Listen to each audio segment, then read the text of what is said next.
እስቲ አሁን ደግሞ ስለ አርት ኦፍ ክሎዚንግ እና ስለ ከስተመር ሪቴንሽን ወይንም ደንበኛ ማቆየት እናውራ።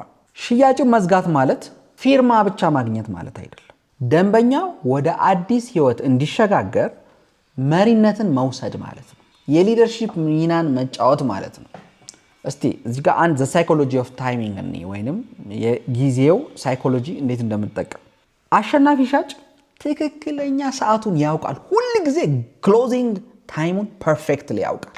ደንበኛው በስሜት ተነሳስቶ እና ጥቅሙን ተገንዝቦ ሲያበቃ ወይንም እንዳበቃ ያንየውኑ ወደ መዝጊያው ወይንም ወደ ክሎዚንግ መንገዱ ይሄዳል። ያ ወሳኝ ነገር ነው በጣም። ስትዘገይ ጥርጣሬ ያመጣል። እንዴ አንዳንዴ እኮ በተግባር የምናየው ነገር አለ። ሰውየው ለመግዛት እሺ ብሎ ወስኖ የሽያጭ ባለሙያው ሌላ ነገር የሚያወራበት ሁኔታ አለ። ይህ እንዲጠራጠር ያደርገዋል፣ ሰስፒሽስ ያደርገዋል ደንበኛው ማለት ነው። ለምን ኦሬዲ አይ ሜድ ማይ ሙቭ ወደ እንትን እየተጠጋው ነው፣ ለመግዛት ወስኛለሁ። ለምንድነው why is he talking ሌላ የማይጠቅም ነገር ወይንም ሌላ ተጨማሪ አዲሽናል ፖይንቶች ብሎ ሊወስድ ይችላል። ያ ጥርጣሬ ውስጥ ይከታል። ሊያልቅ የደረሰውን ታይሚንጉን ባለማወቅ ሳይኮሎጂ ኦፍ ታይሚንግ የክሎዚንግ ታይሚንግ ባለማወቅ መልሰህ ወደ መጀመሪያው ስቴፕ አመጣው ማለት ነው። ያ ከባድ ነገር ነው በጣም። ሌላው የምርጫ አማራጮችን መገደብ ነው። የሊሚቲንግ ቾይስስ ማለት ነው። ብዙ አማራጭ መስጠት ጥሩ ይመስላል በነገራችን ላይ በቃ በጣም ብፌ ስትደረድርለት ዋው ምናምን ይላል ብለህ አስበህ ሊሆን ይችላል፣ ግን ተሳስታል። በሽያጭ ጊዜ ብዙ ጊዜ ግራ መጋባቶች አሉ። ግራ መጋባቶችን ከሚፈጥሩ ነገሮች አንዱ ምርጫን ማብዛት። ስለዚህ ምርጫን ማብዛት ለምግብ ቤት ምናልባት ሊያስኬድ ይችላል ሜኑ ላይ፣ ሌሎች ሙያዎች ላይ ወይንም የኛ ሙያዎች ላይ ግን አያስኬድም። ባያዝድ እንዲሆን ያደርጋል። ስለዚህ ሁለት ቢበዛ ሶስት አማራጭ በቂ በቃ። ካለበለዚያ ውዝግብ ውስጥ እንከተዋለን። ቅድም ያለው ነው አናሊሲስ ፓራሊሲስ ውስጥ እንከተዋለን። ስለዚህ ይሄ መጠንቀቅ ያስፈልጋል። ለውሳኔው ቀላል ማድረግ ይቻላል። ባይዘው አንድ አማራጭም ስታቀርብለት it's not a good way፣ ሁለትም ስታደርግለት በጣም ዳይለማ ውስጥ ይከታል። ሶስት ሲሆን ግን በጣም ፐርፌክት ነው። ስለዚህ ከሁለት እስከ ሶስት ጥሩ። ሌላው ኮል ቱ አክሽን ነው ወይንም ወደ ተግባር መውሰድ ነው። ለምሳሌ ላስብበት ይባላል። ብዙ ጊዜ የተለመደው የደንበኞች አባባል አለ። ላስብበት ሲጀመር ላስብበት የሚለውን መንገድ መክፈት የለብም። ምንም የሚያስበው ነገር የለም። እንዳያስብ ሙሉ መረጃውን መስጠት አለብህ። ምንም አይነት ክፍተት ሊኖር አይገባም። መዝጊያው ግልጽና ቀጥተኛ ሲሆን ላስብበት አይልህም። ይነግርሃል ወዲያው በቃ መቼ ላስገባ፣ ዛሬ ላስገባ፣ ነገ ላስገባ ይልሃል። ስለዚህ አንተም ወደዛ እንዳይሄድ ማድረግ አለብህ። ለምሳሌ እንዴት ነው መጀመር የምንፈልገው? ይህን ውሳኔ በመውሰዶ ምን ያህል ደስተኛ እንደሆነ ይሰማውታል። እንደዚህ ውሳኔው እንደተወሰነ አድርጎ መውሰድ ማለት ነው። ወደ መጨረሻው ምዕራፍ የምታመጣው አንተ ነህ እንጂ እሱ አይደለም። ከሆነ እንደዛ ከሆነ ቴክ ኦቨር አድርጎታል ማለት ነው መሪውን። ስለዚህ መሪውን መልሰ መያዝ አለብን። ሌላው የሽያጭ መዝጊያ ሳይንስን ወይንም ክሎዚንግ ሳይንስን እስቲ ሽያጭ መዝጋት ክሎዚንግ የምንለው ሽያጭ ማከናወን ደንበኛው ውሳኔ እንዲሰጥ መርዳት እንጂ በግድ መገፋፋት አይደለም። አንዳንድ ልጆች ሊወስን ያለውን ሰው እንዳይወስንና እንዲተው የሚያደርጉ የሽያጭ ባለሙያዎች አሉ። ለምን?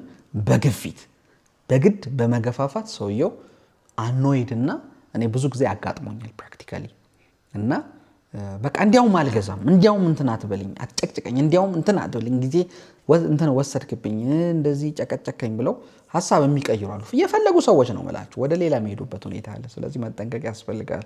ሌላው ደንበኛው ልግዛ ወይስ አልግዛ በሚል ሁለት ልብ ሲሆን አንተ በልበ ሙሉነት እንዲወስን ማድረግ መቻል አለብህ። ሳይኮሎጂካሊ አንተ መብለጥ መቻል አለብህ እንጂ አንተም ስለ ኮሚሽን እያሰብክ እሱም ገንዘቤ ተበላ አልተበላው እያለ እሱም ፍርሃት ውስጥ አንተም ፍርሃት ውስጥ ገብተህ ክሎዚንግ አይመጣም።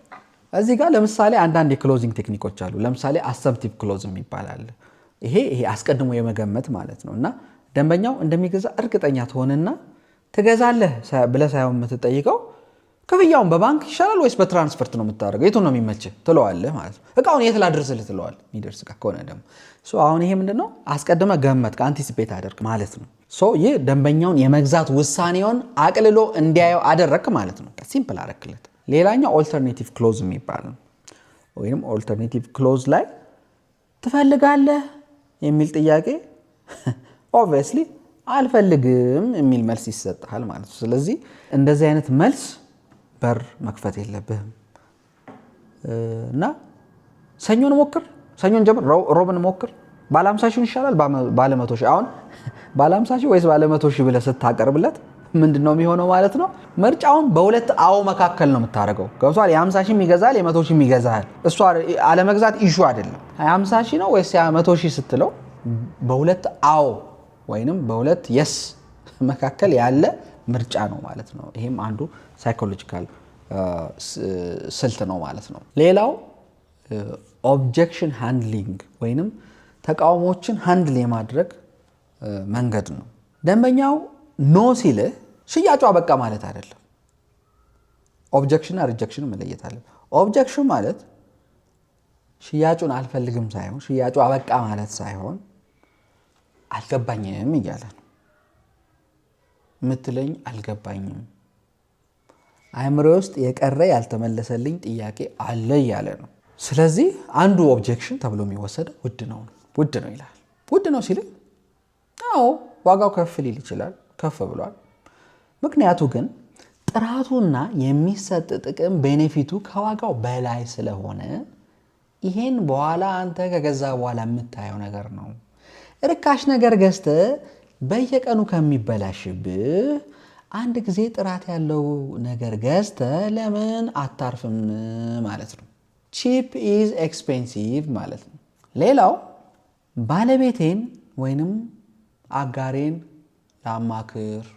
ይቺ በጣም የተለመደች አባባል ነች፣ ዌይ አውት ነች። የደንበኛ ብዙ ጊዜ መውጫ መንገድ ነች እና መልስ ሊሆን የሚገባው በጣም ጥሩ፣ በጣም አስፈላጊ ነገር ነው። የትዳር አጋርን ማናገር በጣም አስፈላጊ ነው። ግን ባለቤት የምትጠይቅህን የመጀመሪያ ጥያቄ ምን ሊሆን ይችላል?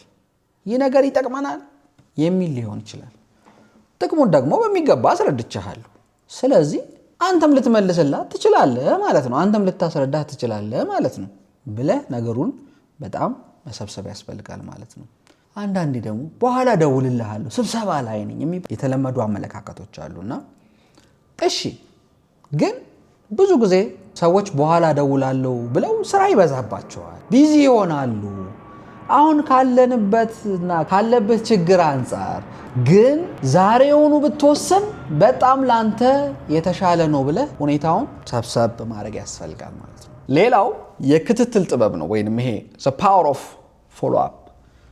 በጣም እዚህ ጋር አጽንኦት መስጠት እፈልጋለሁ። 80% የሚሆነው ሽያጭ የሚጠናቀቀው ከ5ኛው እና እስከ 12ኛው ክትትል ወይንም ፎሎ አፕ በኋላ ነው። አብዛኛው ሽያጭ ባለሙያ ግን ከአንድ ወይንም ከሁለት ወይንም ከ3 ሙከራ በኋላ ተስፋ ቆርጦ ይተወዋል። ሊሸጠው የሚችለውን ነገር ነው ማይንድ። ስለዚህ ከ5 እስከ 12 ባለው ክትትል ውስጥና ከዛ በኋላ እንደሚወስን ማሰብ፣ ግንዛቤ መውሰድ ያስፈልጋል። እዚህ ጋር አንድ ጠቃሚ ህግ ማንሳት እፈልጋለሁ። ደንበኛው አልፈልግም ብሎ እስካልተነፈሰ ድረስ በየጊዜው ጠቃሚ መረጃዎችን እየላክ አስታውሰው። እንዴት ነህ? አዲስ መረጃ መጥቷል፣ ዲስካውንት መጥቷል፣ እንደዚህ ሆኗል፣ ቢሮ ቀይረናል፣ ይሄ ቢልዲንግ አልቋል፣ ፊኒሺንግ ማቴሪያል መጥቷል እያልክ ኪፕ አፕዴቲንግ ዘ ክላይንት። ሌላው የክላይንት ሪቴንሽን ነው ማለት ደንበኛን የማቆየት ጥበብ።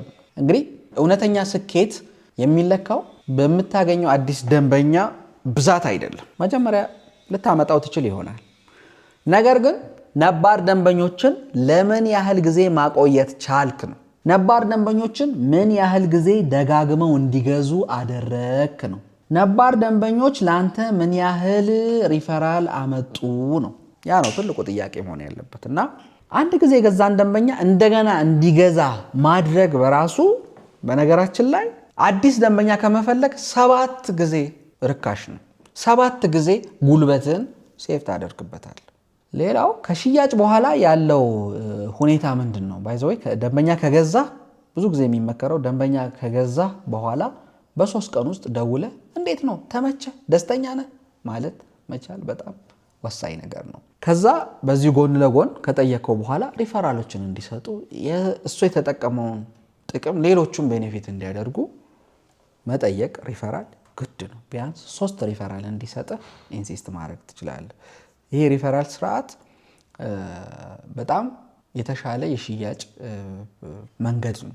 አዲስ ሰው ከምታመጣው ይልቅ ብዙ ማስታወቂያ ምንም ፈርዘር ከምትደክመው ድካም ይልቅ ይሄኛው የተሻለ መንገድ ነው። አንዳንዴም እኮ ኔጎሽየትም ታደርጋለህ እኮ አንዳንዴ ካመጣህልኝ ይሄን ያህል ፐርሰንት ኮሚሽን አስብልሃለሁ ብትለው ራሱ ይሄን ያህል ነገር ለነዳጅም ለምንም ይሆናል ምናምን ብትለው ሻጭ ሌላ ሴልስ እኮ ፈጠርክ ማለት ነው። በአንተ ስር አንተ ሴልስ ማኔጀር ሆነ ሌላ ሴልስ ፈጠርክ ማለት ነው። ሌላው እንዴት ነው በየቀኑ እምነትን የምገነባው የሚለው ሐሳብ ነው። እንግዲህ ግንኙነታችንን በሽያጭ ማብቃት የለበትም ወይንም የመጨረሻው ጎል ሽያጭ ላይ አይደለም። ከሽያጭ በኋላ ያለው የላቀ የተሻለ የደንበኛ አገልግሎት ነው። which is ብዙ ጊዜ እኛ ሀገር የሌለ ማለት ነው። ሶ ሪቴንሽን ማለት ተደጋጋሚ ገቢ ብቻ ሳይሆን የአንድ ቤተሰብ አባል መሆን በቃ ቤተሰብ ማድረግ ማለት ነው። ያን ሰው ቤተሰብ ማድረግ ሽያጭ በየቀኑ የምትለማመደው ልክ እንደ ጡንቻ የምታዳብረው ነገር ነው። ዛሬ ተማርነውን ነገር እንግዲህ አየር ላይ የሚቀር መሆን የለበትም። ሄዳችሁ መሳሳት፣ ሄዳችሁ ማሻሻል፣ ሄዳችሁ ማሳመን፣ ሄዳችሁ መሸጥ ያስፈልጋል ማለት ነው።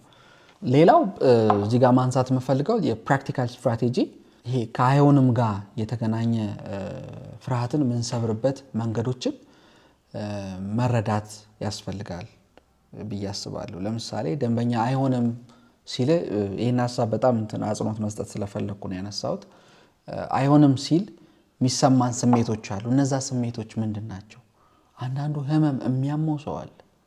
ይሄ እውነት ነው፣ ያየነው ነው። አንዳንዱ ሰው የውርደት ስሜት የሚሰማው ሰው አለ። የሚያለቅስ ሰው አለ። የቤታችነት የሚሰማው ሰው አለ። ጥሎ ስራውን የሚሄድ ሰው አለ።